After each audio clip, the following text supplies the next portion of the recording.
Episode 55, Midnight Sun. Eren Yeager stands momentarily speechless over the burned body of his childhood friend, Armin Arlelt. He realizes he should have known what would happen, but had no choice but to rely on him. Eren hears the weight of a Titan landing in the distance and turns around in time to see the cart Titan carrying Zeke on its back. The cart Titan gallops across the rooftops to reach Eren, who quickly moves to hold the unconscious Berthold Hoover hostage, placing his blade at the warrior's throat. As the cart Titan stops, Eren gets a better look at Zeke and sees that he has marks around his face that shows he can turn into a Titan. He realizes that he is probably the Beast Titan. Zeke looks at Eren in shock and asks if he is Eren Yeager. He says Eren looks nothing like his father and tells him that he knows what Eren is going through, as they are both victims of Grisha Yeager. As Zeke tells Eren that he has been brainwashed by his father, Eren realizes that Zeke resembles Grisha. However, Zeke looks up with consternation when he sees that Levi Ackerman has survived his battle with the remaining Titans and has climbed to the top of Wall Maria. Being in no shape to fight him again, Zeke calls their fight a draw and apologizes to the unconscious Berthold, saying that it is the end for him. The cart Titan turns to leave, and Zeke tells Eren that one day he will be coming back to rescue him.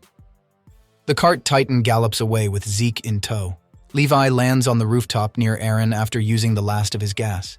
He demands the rest of Eren's blades and gas so he can pursue Zeke. Eren begins to comply when he hears Armin gasp for breath. Elsewhere in Shiganshina district, Hangazoa asks a conscious but dismembered Reiner Braun about a metal case that was in his chest pocket.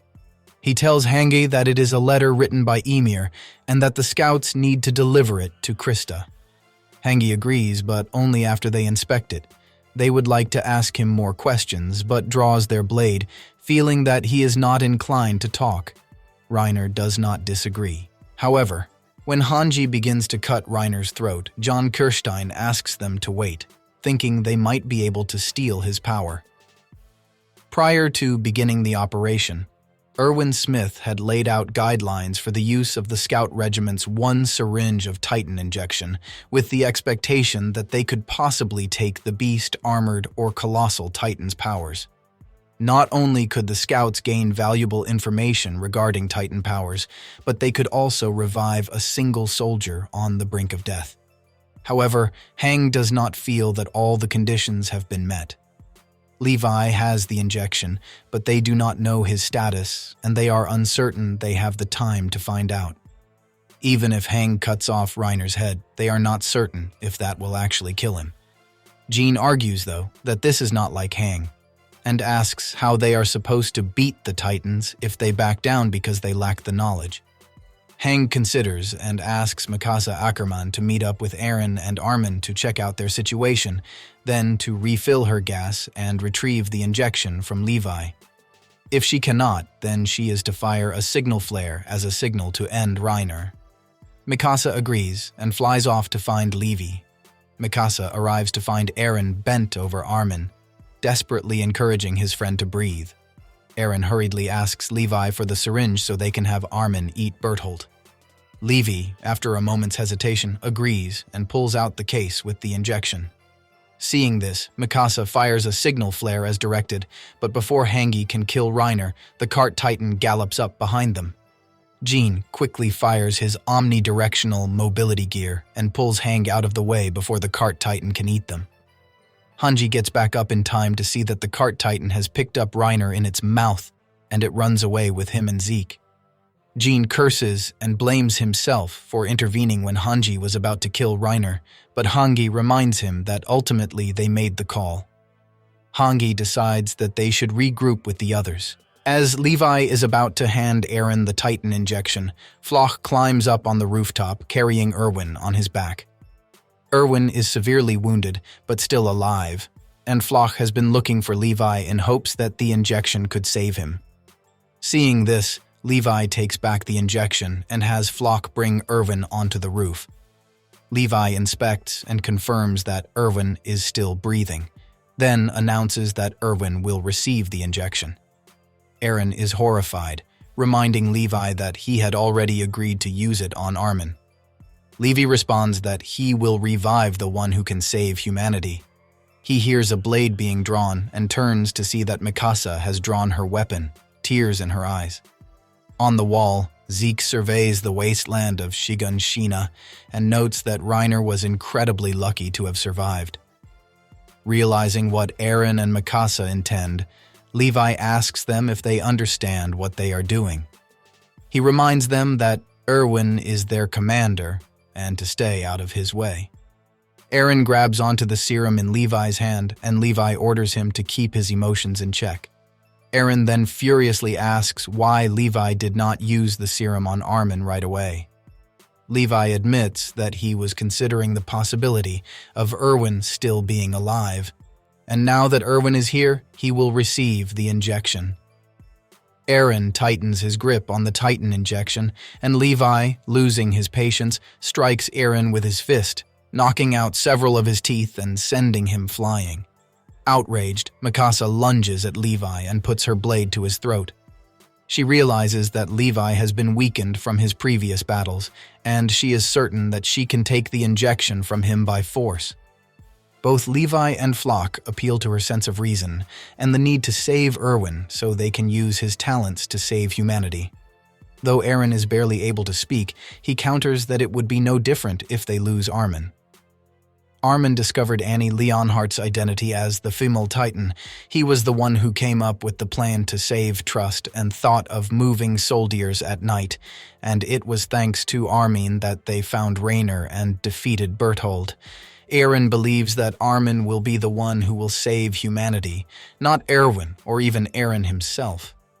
Mikasa renews her efforts to take the injection from Levi, but Floch stands up to her, saying that she is not the only one who has had it rough. Floch lets her know that all of the scouts that were on the other side of the wall are dead, killed by the Beast Titan's barrage.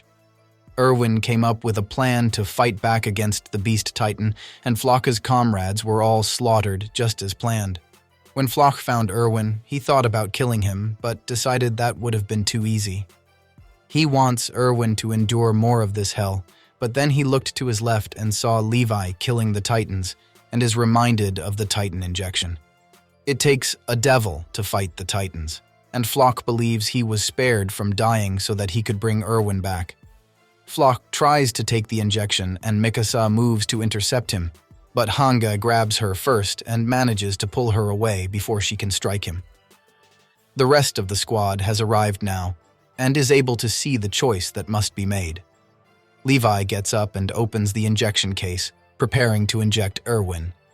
Mikasa screams, and Hanga reminds her of how much they need Erwin, and that they know what it is like to lose people.